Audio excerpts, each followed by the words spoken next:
High বন্ধুগণ, আবার চলে আসলাম একটা নতুন রেসিপি নিয়ে। যাদের হাতে সময় নেই তারা অল্প সময়ের মধ্যে ঝটপট করে রেডি করে ফেলতে পারেন অল্প সময়ে খুব সুস্বাদু মজাদার রেসিপি। আমার সাথেই থাকুন। এখানে নিয়েছি রসুন কুচি, পেঁয়াজ কুচি আর কাঁচামরিচ কুচি। এখন আমি এগুলোকে লবণ অ্যাড করবো সাথে, এবং লবণ দিয়ে মাখিয়ে নেব। তার জন্য প্রথমে নিয়ে নিচ্ছি এখানে লবণ পরিমাণ মতো।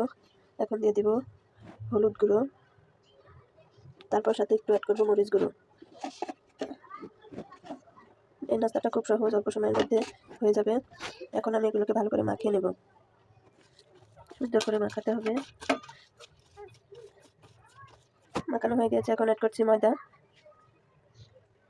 অল্প অল্প করে ময়দা অ্যাড করছি। এখন এটাকে আমি অল্প অল্প করে পানি দিয়ে মাখিয়ে নেব। অল্প অল্প করে পানি অ্যাড করবো আর মাখিয়ে নেব। এখন আমি অল্প অল্প করে পানি অ্যাড করছি।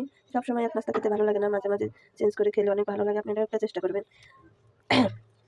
দেখবেন কত মজা। এখানে অল্প অল্প পানি অ্যাড করে আমি মাখিয়ে নেওয়ার পর আবার ফিরে আসছি। এটাকে আমি খুব ভালো করে হিট করে নেব। এখন এখানে দিয়ে দেবো সামান্য পরিমাণে একটু সয়াবিন তেল। তেল দেওয়ার ফলে যখন নাস্তাটা রেডি করবো তখন দেখা যাবে নিচে লেগে যাবে না, তার জন্য আমি সামান্য পরিমাণে তেল দেবো না। এখন আমি তেলটাকে সারা কড়াইয়ে মেখে নেব এরকম করে।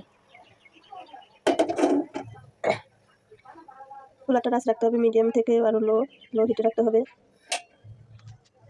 এই দেখেন, এখন আমি এটার মধ্যে ঢেলে দিলাম। এখন এটা আস্তে আস্তে হাত দিয়ে ছড়িয়ে দিতে হবে সুন্দর করে। যারা নতুন রাঁধুনি আছেন আমার মতো, তারা আমার ভিডিওগুলো ফলো করবেন, দেখবেন আপনারাও পারবেন। এভাবে আস্তে আস্তে হাত দিয়ে সুন্দর একটা শেপ আনতে হবে। দেখেন আস্তে আস্তে রঙটা চেঞ্জ হয়ে আসছে। এক পিঠ হয়ে গেলে আর এক পিঠ উল্টাতে হবে। উল্টিয়ে পাল্টিয়ে ভেজে নিলেই হয়ে যাবে আমার নাস্তা রেডি। এখন অন্য পিঠ উল্টিয়ে নিব। দেখেন তেল দেওয়ার ফলে একটু লাগেনি, কত সুন্দর উঠে এসেছে। এই দেখেন, এভাবে উল্টিয়ে একটু ভেজে নিতে হবে। উল্টে পাল্টিয়ে নিলাম। এই দেখেন রেডি হয়ে গেল আমার ঝাল ঝাল চাপড়ি। দেখেন অল্প সময় একটা নাস্তা তৈরি করে ফেললাম।